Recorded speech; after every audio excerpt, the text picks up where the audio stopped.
Hey guys, welcome back to my channel.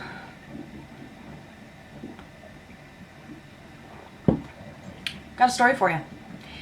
Not what I planned on posting today because that video had been scheduled for 2 weeks and ready to go up today, and then something happened. I said, you know what?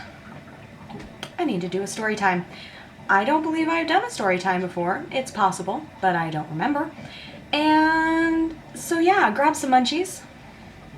Grab your favorite beverage and sit back and get ready. It's gonna be long, not too long hopefully, but you know, I just want you to be comfortable.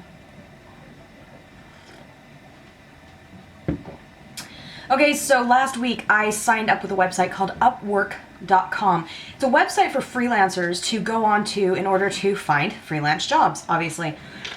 People who do like social media management, editing, copywriting, proofreading. It kind of runs the gambit. And I had a couple of bites, but you know, nothing took. And then I got an interview request. And I thought, ooh, how exciting! Got on, answered the message, and this woman instructed me to add this particular email to my Google Hangouts. And I'm like, okay, previous jobs we've used whatever the hell that was. We've used Google Hangouts, and so no big deal.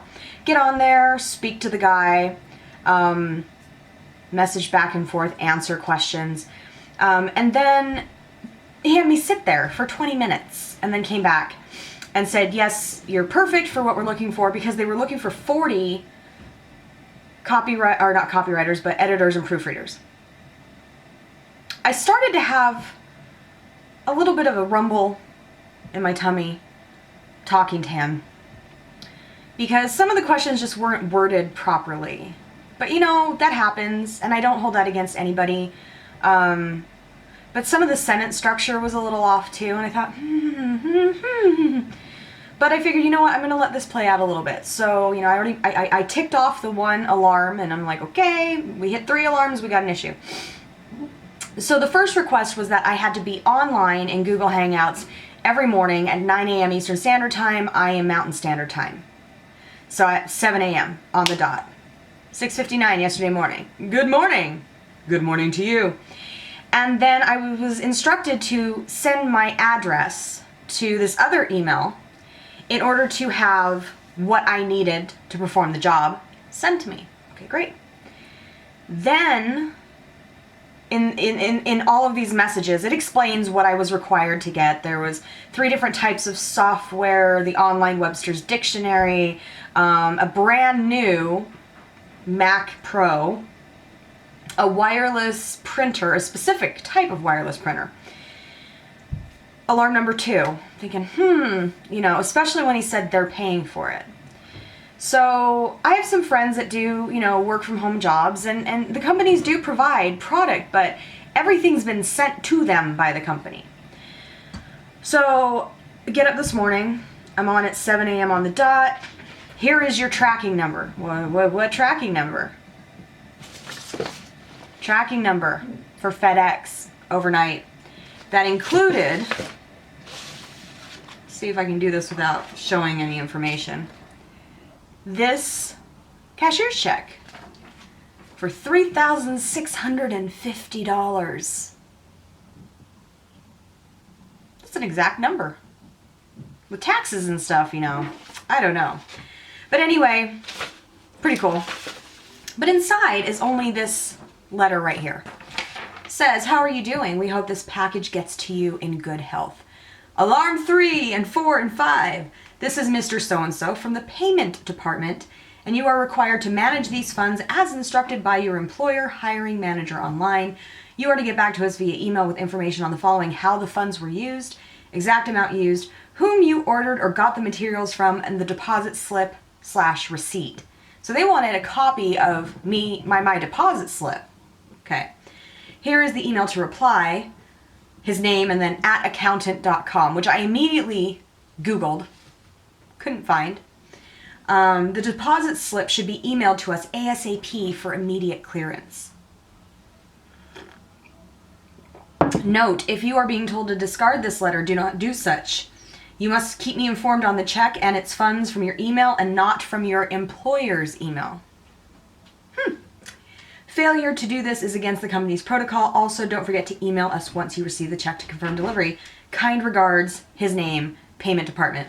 Nothing else, just very, very generic. Now, don't get me wrong. I know companies that, you know, they've done that. But what I did is I called the bank, Fulton Bank of New Jersey, spoke to a lovely Jersey girl. Told her the situation and said, you know, I just need to make sure that this check is a good check. And she's like, yeah, absolutely, we can do that. So she's like, you know, I just need to get some information. I'm like, you know, this check's for over $3,600, so you can understand. And she goes, I get it. All she asked me for was the check number. Puts me on hold. Comes back within 5 minutes and says, shred the check. I'm like, great. She goes, that is not one of ours. And it's no good. Fantastic. So she files a report. I then call the Better Business Bureau. And I report to them what's going on. I now have a reference number with that. Or not the Better Business Bureau, the fraud line, the scam line with the Utah or the United States Department of whatever. My brain just doesn't want to work right now. So I've got a reference number for that, gave them all the information, gave them the emails that were involved. I was told to not speak to them at all in any way, shape, or form, because I was ready to email him back and go, listen here, mister, I know this check isn't good because I spoke to the bank.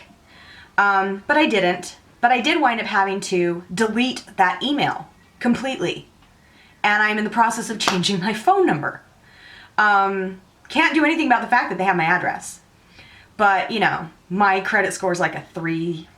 No, it's not. It's like a 4 something, I think. Like I said, medical debt up the butt. So don't have a very good, you know, they couldn't get credit if they tried, is basically what I'm saying. People would laugh in their face. Banks would laugh in their face and say, we're not going to do this. So, yeah, that is what happened to me today. I'm pissed because it would have been nice to actually be able to work from home. And there are real jobs on this website. I also use micro workers, and you don't make a ton, but, you know, you get a little bit of income here and there. But it just, you know, scams come in all shapes and sizes. And when you Google fake cashier's check online, most of the stuff that comes up has to do with a foreign lottery and they're asking you to send them money or something like this. This was not, they did not ask me for any of that at all. But, yeah. So basically what would have happened is, if you don't know what a cashier's check is a guaranteed funds check. The person goes in, they buy it at the bank, and then they send it out. And then because they've already had that money taken out of their account, the bank is responsible to pay the funds to the other institution. In this case, they did not do that, obviously. So when this cashier's check were to hit that bank, it would have come back as, no, this isn't a good check. I would have spent the money already. So I would have owed over like $7,000 plus whatever fees were attached to it. So this teeny tiny, innocent looking cashier's check could have cost me around 10 grand. And to those scammers, I say, F you. Not cool, because apparently you're doing whatever you can to make your dollar bills. I'm doing whatever I can to make my dollar bills legally. So I hope this helps. I hope it was entertaining. I hope nobody else gets affected by this. I'm going to put as much information in the description box below so that if you come across something like this, you can see what the warning signs are as far as how to spot a scam or somebody who's trying to scam you, whether it's not even through email, but if you've answered a job posting. So if you like this video, please give it a big thumbs up, and don't forget to subscribe to this channel for more videos like this. I think I might actually do some more Storytime videos. Let me know what you think in the description box if that's a good idea or not. Please share this. Like, seriously, I want you guys to share this. to warn other people, because I don't want it to be another, a video that's been posted with somebody who did get scammed. The fact that I stopped it before it got to that point, we're good. I also filed a report with my local police department. I'm going to cover all my bases. Oh, before I go, one more thing. So the day after all of this started, I went back into my Upworks account, and that posting had been canceled. But I had already screenshotted everything off of on my computer. I just snipped it. So I have everything. I have the original posting, I have the person that contacted me, I have my response, and then I have every single Google Hangout message. All of it. So it's about keeping yourself safe. If you'd like a series about fiscal protection and how not to get screwed, I guess, let me know. You can also follow me on social media. Hey guys, you know what? I have a Snapchat and it is fairly entertaining. So please come over to SJ Vlogs on Snapchat. Join up, say hi to the fam, because I do respond to all of my messages. I use Snapchat more than anything. Got my Instagram, which is IsthatSJaye. Got my Twitter, IsthatSJaye. No, Sammy_Jane, I think.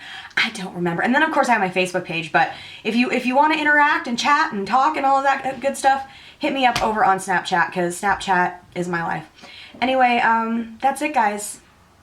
Enjoy the video, enjoy your day, enjoy your weekend, and I will see you next time.